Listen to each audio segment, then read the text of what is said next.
Marquette and DePaul is always a great rivalry, and Coach Terry Mitchell does a great job with their team.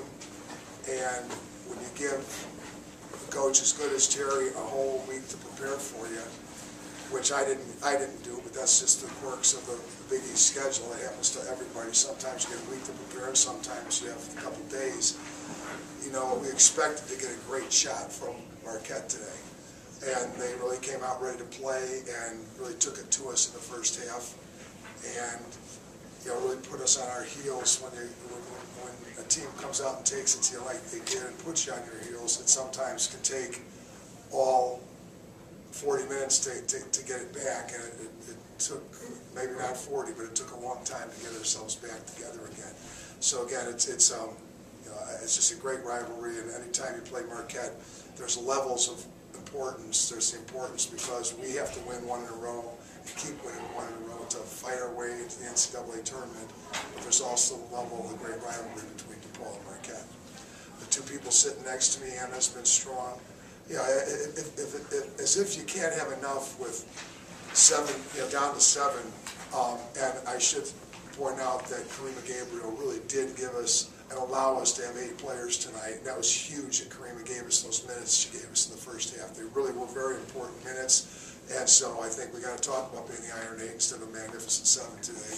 But at any rate, when you're in that situation, and the other tough part about this week for us is sometimes in the Big East preparing for a couple games, Wednesday to Sunday, you're preparing for like type of opponents. Well, when you got Villanova on Wednesday, there's no way to prepare for Villanova other than to prepare for Villanova.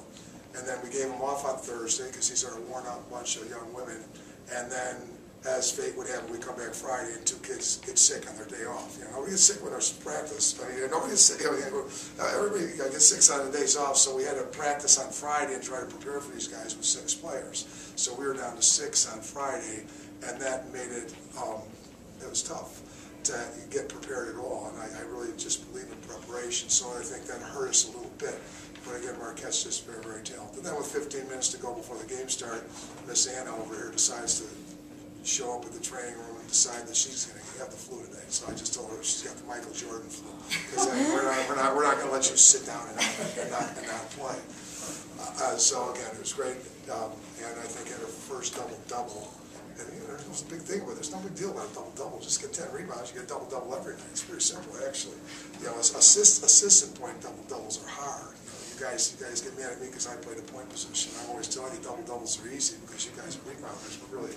And then Deanna's shot. Deanna hit a couple of great, huge shots, and down the stretch there when it was still a very, very clear game. I mean, Marquette was really, really fighting to keep it a game down the last 6-7 minutes of the game. And the 3 that she hit, I think, stretched us back to 10. And it was a huge, huge 3. And that wasn't the only one that she hit. So it was great to have our senior from Resurrection High School here step up and knock some shots down. And the same thing for Anna to be her consistent self, even with the flu.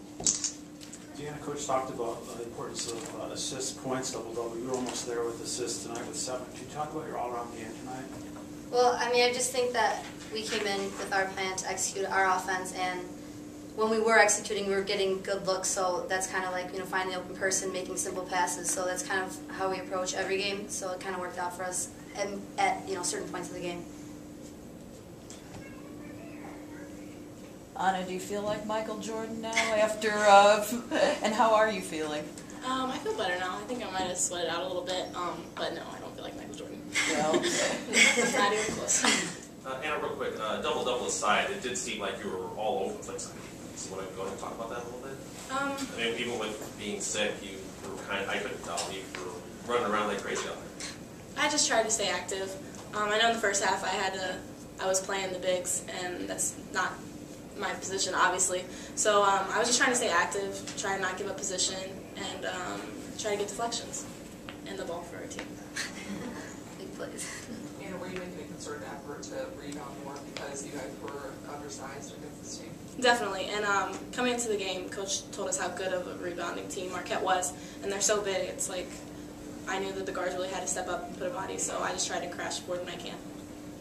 You kind kind of see yourself though more as a blue collar player, kind of the player out there getting those hustle points? Sometimes. And, I mean, balls? I could probably just still do more. I mean, there's always room for improvement in that area.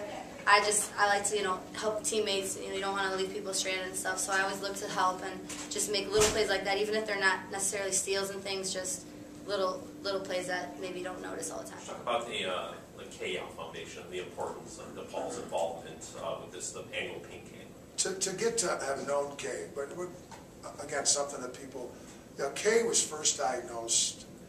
I met Kay when she first had it. I want to say 93, or somewhere in that range.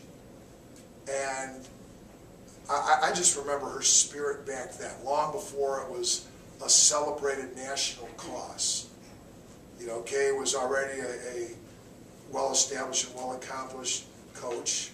I think she'd already coached the Olympics at that time to gold, if I'm not mistaken. I think she was a coach in '88, if I'm not mistaken. And, she's the grace with which she handled it back then. It was just unbelievably inspiring. And this was without the TV cameras blaring and the Pink Games and people wearing uniforms. Yeah, and again, I don't know. I don't know that when you have cancer of any sort, you ever beat it. A lot of people say this person's beaten cancer, and I don't know that anybody ever beats it. You know what I mean? I think you might delay some of the inevitable that cancer might cause, and maybe there's some forms of cancer that you're beating it temporarily. But Kay, in the medical jargon of the time, beat it. She got those 5 years clean, and she coached all through those 5 years, and it's just a special person. I mean, she's one of those persons that you just.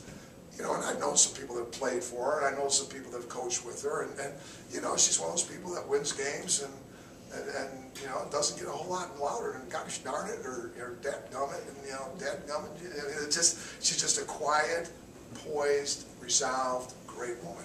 And so when this all happened again, I guess it's personal for those of us that know her and knew her and got to know her through this time.